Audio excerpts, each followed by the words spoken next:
Assalamualaikum dan salam sejahtera. Kembali bersiaran dalam Kalender Jenayah edisi 17 November 2017.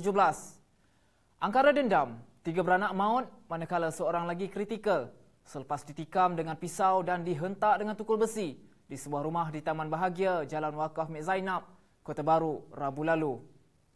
Kejadian berlaku kira-kira jam 2.30 petang dipercayai dilakukan oleh seorang lelaki yang dikenali keluarga berkenaan. Mereka yang maut adalah suami isteri Ka Eng Ni 42 tahun dan isterinya Chua Ju Siok 37 tahun serta anak lelaki mereka Ka Zihan 13 tahun.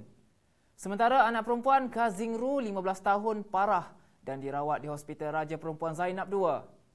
Ikuti laporan penuh bersama Mai Amalina Muhammad Amin berhubung kes berkenaan bersama Ketua Jabatan Siasatan Jenayah Kelantan, Asisten Komisioner Muhammad Fakri Cik Sulaiman.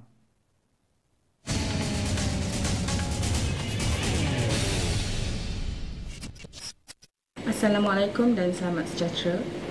Rabu lalu, Kelantan digempakan dengan pembunuhan 3 beranak yang dipercayai dilakukan oleh suspek yang juga pekerja keluarga itu berusia 31 tahun.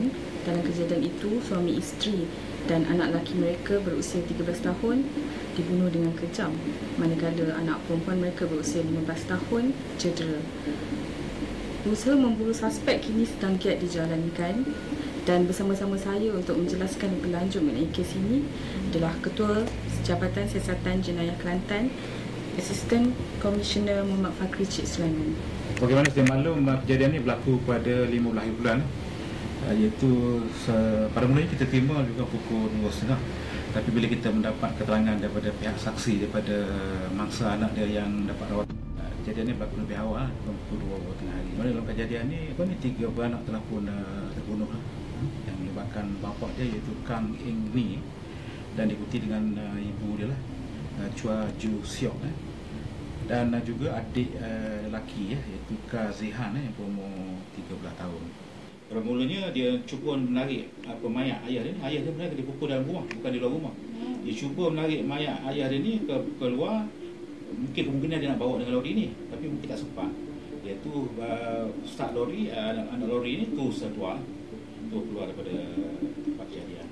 Kalau dia Thailand dan kita percaya, kita presume mungkin berada di belakang. Dan kita juga telah meneruskan operasi penjejakan untuk mencari mangsa.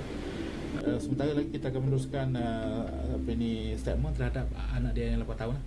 Di 8 tahun tu kita akan melalui menggunakan CIC Child Interview Center di sebelah, di mana kita akan untuk mengelakkan daripada bagi motivate dorongan supaya dia tidak mangsa ni akan diambil tindakan aspek dan sebagainya.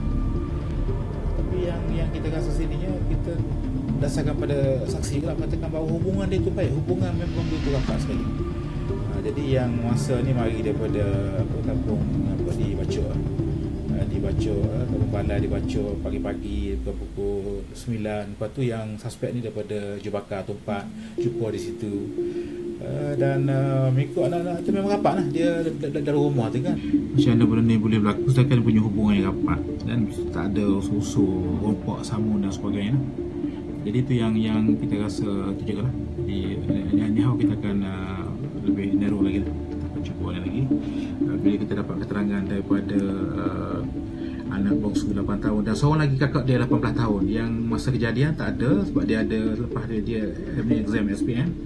Lepas tu balik ke rumah sehinggalah dia tahu bahawa ayah dia ni telah terbunuh. Barulah dia mari tempat kejadian. Tapi kita tak dapat hubungi, tak dapat ambil statement dia oleh kerana dia pun dalam keadaan trauma. Saya menasihatkan pada orang malam, terutama masyarakat umum yang mengetahui kes ni, supaya kalau sekiranya terjumpa dengan suspek ni, minta menyalurkan maklumat ni kepada polis lah, terutamanya kepada penyiasat ESP Jamil.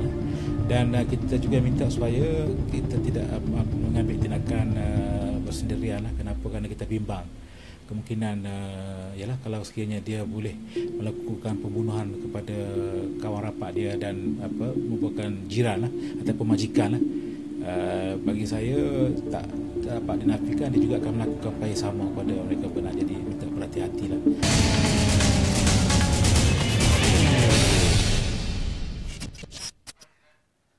Dalam perkembangan lain, ibu durjana yang melacurkan 2 anak perempuannya kepada lelaki warga asing dihukum penjara 75 tahun oleh Mahkamah Session Johor Bahru pada Isnin.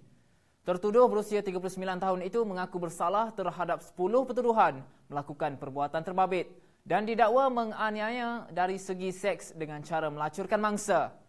Selain itu, pembantu pemasaran berusia 22 tahun patah tulang hidung akibat ditumbuk hanya kerana menegur seorang lelaki yang memotong barisan ketika beratur untuk membeli kasut di pusat beli belah di Ibu Negara.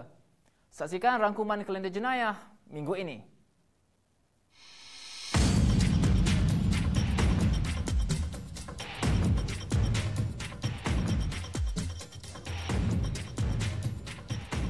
Ibu durjana yang melacurkan 2 anak perempuannya kepada lelaki warga asing dihukum penjara 75 tahun oleh Mahkamah Session Johor Bahru, Johor.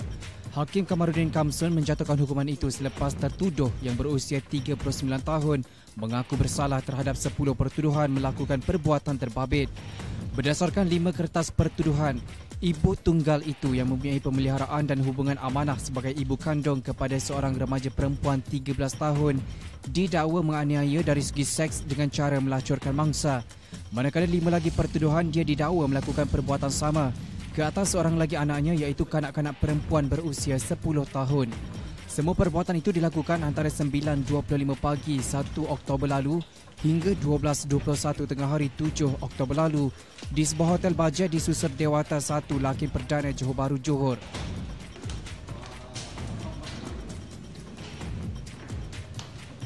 Presiden. Baik-baik. Bro, there is no name list bro Adidas. Come on. We love you, Baik. Kita kan tak official lah. Yes, semua Adidas. Kita tak official bro. Kita tak sama dengan semua orang. Aku pun berlari, aku belakang. Ya betul. Kita steady. Kau masuk kau apa? Dia datang keluar pukul 2 pagi. Hanya kerana menegur seorang lelaki yang memotong barisan ketika beratur untuk membeli kasut di butik pusat beli belah, pembantu pemasaran berusia 22 tahun ditumbuk lelaki itu menyebabkan tulang hidungnya patah dan matanya lebam. Dalam kejadian itu, Faiz Haris Nur Huda beratur untuk membeli kasut edisi terhad berharga RM1,150 sebelum didatangi lelaki terbabit. Ketua Polis Daerah Dawangi Asisten Komisioner Syahrul Abdullah berkata, setakat ini polis giat mengesan suspek yang mencederakan mangsa akibat pergaduhan di butik pusat beli belah itu. Kes disiasat ikut Seksyen 323 Palang 351 Kanun Kesihatan.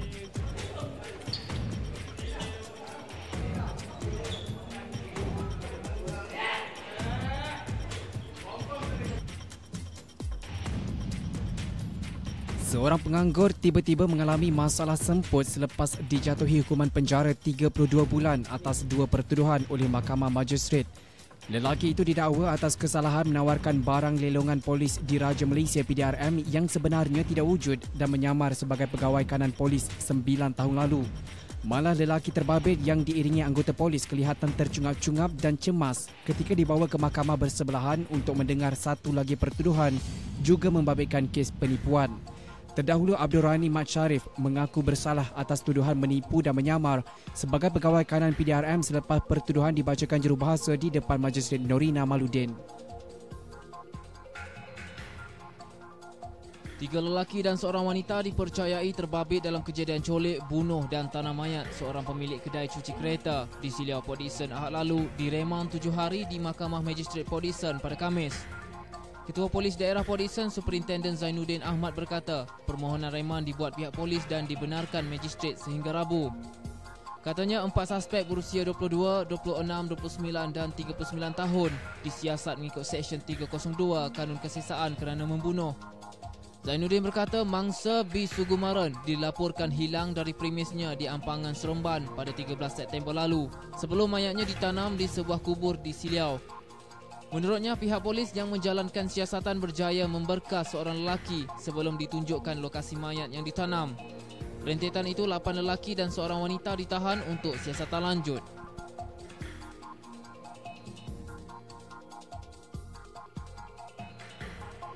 Jangan buat. Itu rayuan remaja 15 tahun Khasing Ru terhadap suspek bunuh 3 sekeluarga di Taman Bahagia Jalan Wakaf Mek Zainab, Kota Baru pada Rabu. Dalam kejadian jam 2.30 petang itu, Singru cedera di kepala dan lebam di bahu kanan akibat dihentak dengan tukul besi dan dikejarkan ke Hospital Raja Perempuan Zainab II untuk rawatan. Mereka yang maut adalah ayahnya Kha Eng Ni, ibunya Chua Ju Siok dan adik lelakinya Kha Zihan. Singru berkata ketika kejadian dia baru pulang dari sekolah bersama adiknya Zihan. Sebaik masuk ke dalam rumah, dia terkejut melihat ayahnya terbaring di hadapan pintu rumah dalam keadaan berlumuran darah sebelum adiknya bergelut dengan suspek dan dihentak di belakang kepala dengan tukul besi. Dia yang sempat merayu beberapa kali supaya tidak dicederakan tetap dihentak di kepala sebelum berjaya melarikan diri.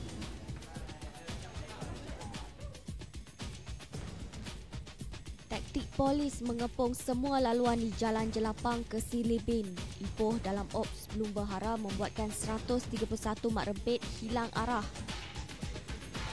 Kesemua mereka yang ditahan dalam operasi dijalankan bahagian siasatan dan penguatkuasaan trafik. Ibu pejabat polis daerah Ipoh itu membabitkan 116 lelaki dan 15 wanita berusia antara 15 hingga 50 tahun. Ketua Polis Ipoh, Asisten Komisioner Muhammad Ali Tamli berkata, ujian air kencing dijalankan terhadap kesemua individu, mendapati 9 daripadanya positif dan mereka ditahan untuk siasatan lanjut. Katanya saman dikeluarkan terhadap kesemua yang ditahan itu, antaranya kesalahan tidak ada. Sekali lagi. Katanya saman dikeluarkan terhadap kesemua yang ditahan itu, antaranya tiada lesen dan cukai jalan, langgar lampu isyarat dan nombor plate tidak mengikut peraturan. Daripada jumlah yang ditahan itu, seorang lelaki turut ditahan mengikut Seksyen 42 Akta Pengangkutan Jalan APJ 1987 kerana memandu secara melulu.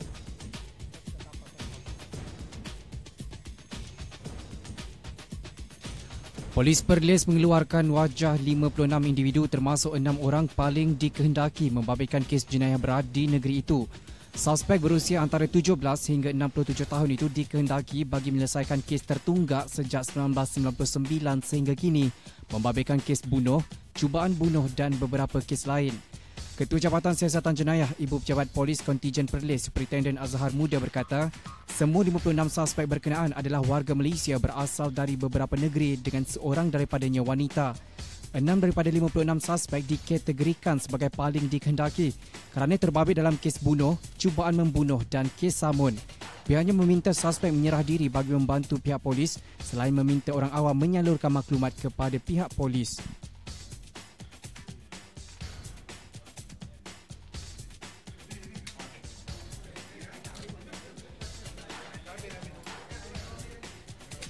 Belas ahli sindiket pemalsuan dokumen warga Bangladesh ditahan dalam operasi khas Jabatan Imigresen Malaysia JIM di Seri Kembangan pada jam 10.30 malam Selasa.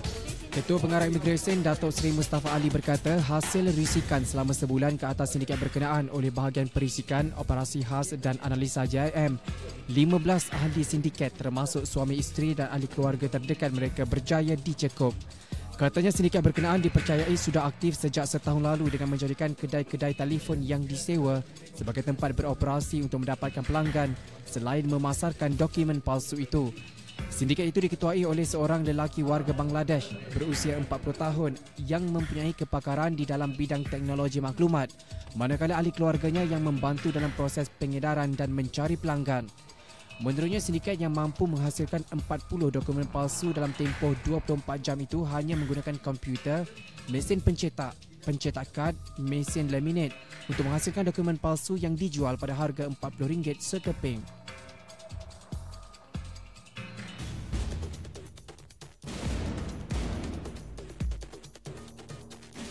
Baru 3 bulan keluar dari penjara membabitkan penyalahgunaan dadah, seorang nelayan masih tidak serit. Dia mengulangi aktivitinya itu sehingga menyebabkannya ditahan polis di kampung Sungai Pinang Besar, Pulau Pangkor. Lelaki berusia 30-an itu ditahan dalam keadaan mencurigakan di tepi lorong di sebuah rumah dan suspek yang menyedari kehadiran anggota polis bertindak agresif. Beberapa jenis dadah yang ditemui pada suspek dirampas dengan nilai keseluruhan RM2,199.79.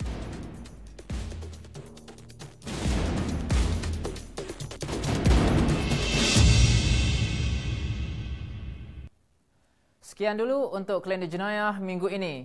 Jangan lupa terus layari laman web Harian Metro di www.hmetro.com.my bagi mendapatkan paparan berita dan video menarik yang kami sediakan sepanjang minggu ini. Juga berita video di laman YouTube Metro TV, platform laman sosial termasuk Facebook, Twitter dan Instagram serta aplikasi HM Mobile dan HM News Channel. Muat turun aplikasi Metro TV di App Store dan Google Play Store untuk menonton video eksklusif dan rancangan yang menarik. Selamat berhujung minggu, jumpa lagi minggu hadapan. Saya Asriza Aris, Assalamualaikum dan salam hormat.